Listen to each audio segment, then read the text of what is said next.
General Hospital spoilers tease that Cody Bell may finally unearth the crucial evidence that has eluded the Trudsell camp for so long. On Tuesday, May 20th, in Port Charles, Lulu Spencer reaches out to her old friend and investigator, Cody Bell, to help her uncover the true identity of Gio Palmieri. From their first clandestine phone call, tension crackles in the air. Lulu's voice trembles with hope, while Cody's responds with equal measures of reserve and apprehension. He reveals that he was on site at that fateful summer camp where Brooke Lynn Quartermaine and Dante Falconeri first crossed paths with the enigmatic Gio.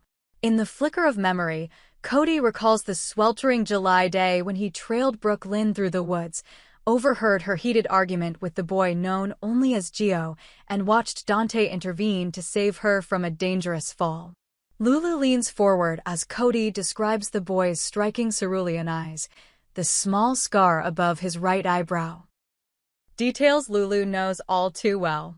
When Lulu admits she suspects Gio Palmieri may be her own flesh and blood, Cody exhales, poised on the precipice of confession.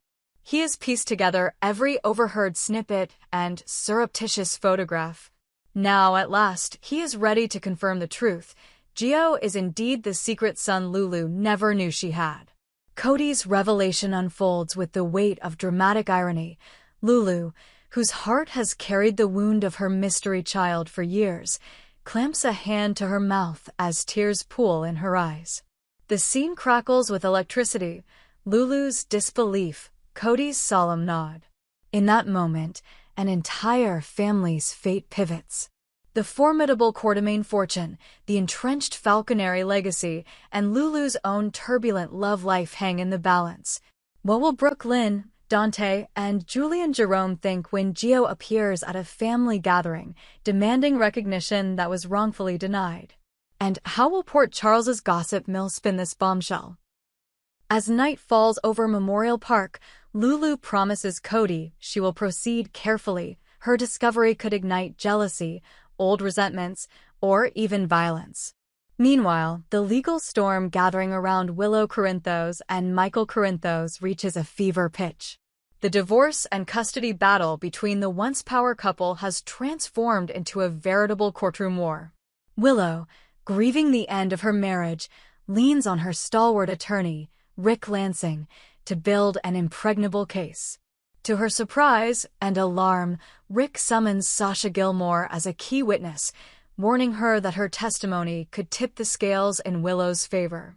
Sasha, trembling with panic, understands that Rick has deep pockets and an unflinching legal mind.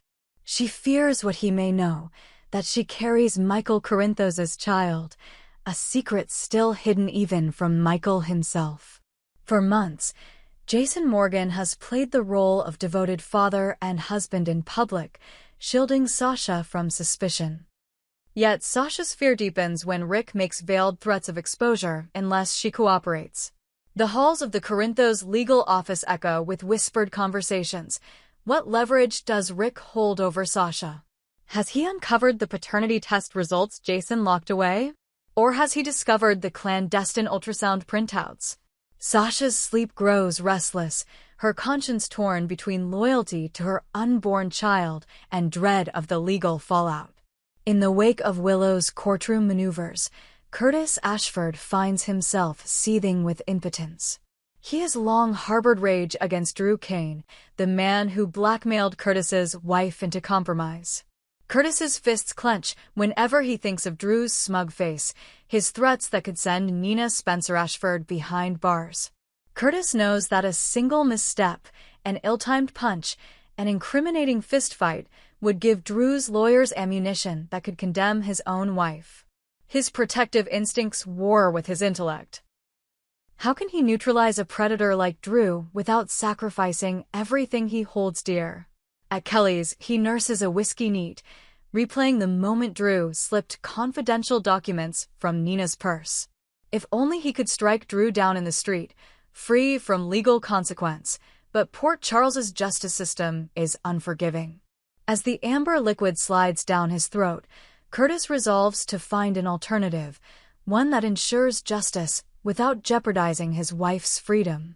Brooklyn Quartermain's anxiety mounts in tandem with the Quartermain matriarch, Tracy. After the campground's revelation, Brooklyn's fingers tremble as she dials her grandmother, voice cracking as she confides that Lulu's bombshell could alter their family's dynamic irrevocably. Pop would be stunned. She whispers, her mother would faint. Instead, Tracy's response is measured, compassionate. She braces her granddaughter with memories of resilience. Brooklyn has navigated betrayals, love triangles, and even near tragedy before. Then, in a moment almost magical, Tracy's eyes light up. She has received news of her secret grandchild.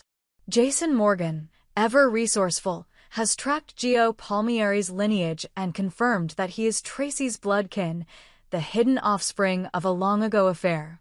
The revelation floods Tracy's heart with both pride and grief. She mourns the lost years, the birthdays unshared, even the Christmas mornings when Joe's face should have peered from behind a golden Quartermain ornament. Yet hope blossoms. Soon, Gio will stand before his great-grandmother, greeted not with suspicion but with open arms. Brooklyn sobs with relief. Tracy gently reminds her that family secrets may delay truth, but they cannot quash love.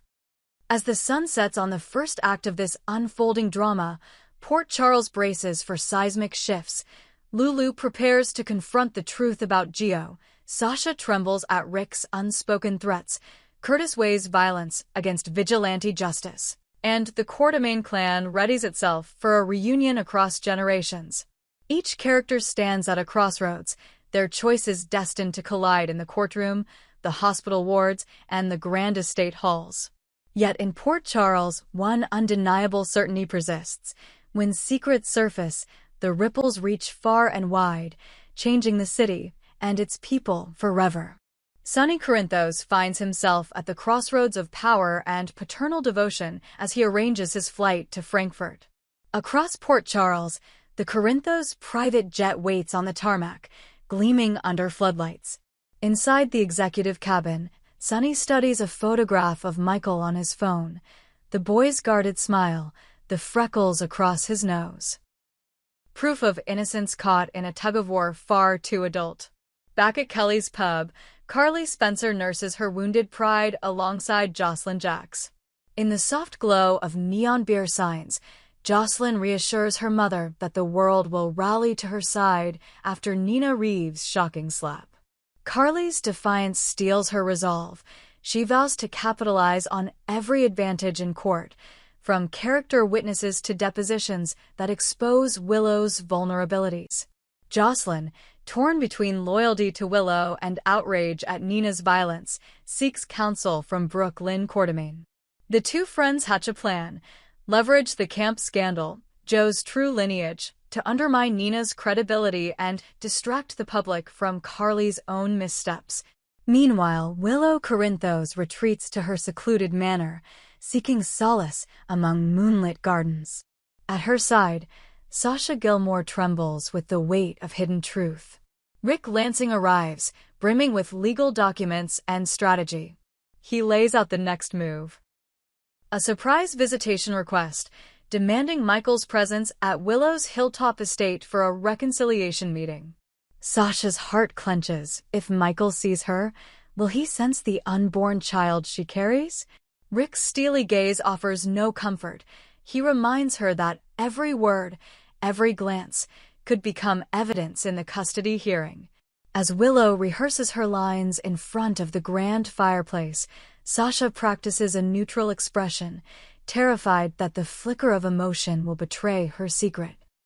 At the Quartermain mansion, Tracy and Brooklyn welcome Gio with open arms. Under crystal chandeliers, they stage a formal introduction. Gio, in jeans and a Letterman jacket, shakes Tracy's hand with quiet reverence. Brooklyn watches from the grand staircase, tears sliding down her cheeks as she imagines the years they lost. Tracy places a necklace, a memento from her mother, around Joe's neck, symbolically reclaiming him for the family. Dante Falconeri, summoned by Brooklyn, arrives in uniform. His protective instincts flare as he greets Gio with a firm embrace, silently promising to guard this newfound brother from further harm. Nearby, Julian Jerome lurks in shadows, torn between loyalty to his crime family and a deep-seated yearning to protect an innocent child. He swings into action, arranging for Joe's relocation to a safe house should danger arise. Curtis Ashford, unable to rest, enlists the help of his friend Austin Gatlin Holt. Together, they scour Port Charles for evidence to counter Drew Kane's blackmail.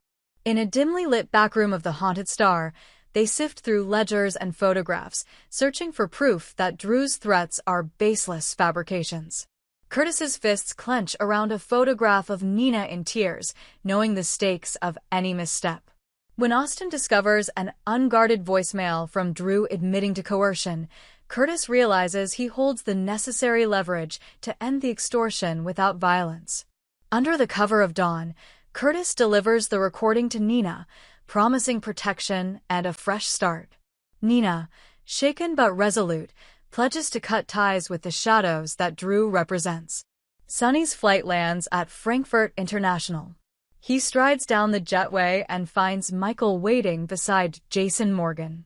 In the sterile terminal, Jason offers a curt nod. Michael looks at Sonny with a mixture of relief and apprehension. Father and son share a silent moment before Sonny sweeps Michael into an embrace. "You're coming home," Sonny murmurs. On the return flight, father and son pore over photo albums and childhood mementos, rebuilding the bridge fractured by legal battles and long distance. Sonny's determination intensifies. Once Michael is back in Port Charles, he will call a family council, Carly, Willow, Jason, even Nina, to negotiate a lasting truce. Back in Port Charles, the courthouse looms large as Willow strides to the front doors, Sasha at her side in a pale blue dress that echoes innocence. Carly and her legal team wait inside. Whispers ripple through the gallery as Michael steps into the chamber, hand in hand with Sonny. Cameras flash moments before the bailiff calls the court to order.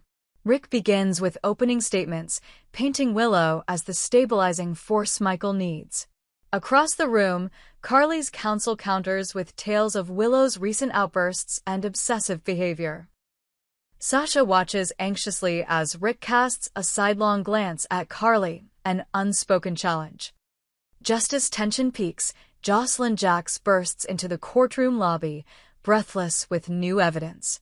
She hands a file to Carly's attorney, grainy surveillance footage from the summer camp showing Nina Reeves coaching Willow to stage a confrontation with Carly's driver.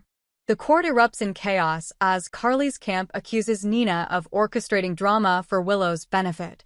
Nina, summoned to testify, enters with regal poise, but her eyes betray shock at the allegations. In a swift pivot, Carly's attorney demands sanctions.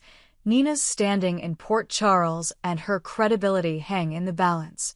Outside, in the marble corridors, alliances shift like sand. Brooke Lynn, Dante, and Tracy gather to decide whether Gio should be called as a witness to expose Nina's manipulations.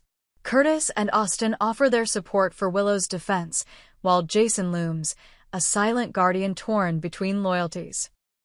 As the afternoon sun streams through stained glass windows, each player sizes up their adversaries, preparing for the next volley. When the judge recesses for deliberation, a hush falls over Port Charles's elite. Michael, nestled between Sonny and Carly, alternates glances, his youthful eyes reflecting a future he cannot yet grasp. On the bench, the scales of justice tilt under the weight of secrets, paternity, manipulation, violence, and devotion all vying for supremacy. In the hush before the verdict, one truth resonates. In Port Charles, blood may bind families, but loyalty is earned in the crucible of adversity. And as the players prepare for the final act of this courtroom drama, one question remains unanswered. Will love or vengeance prevail when the gavel falls?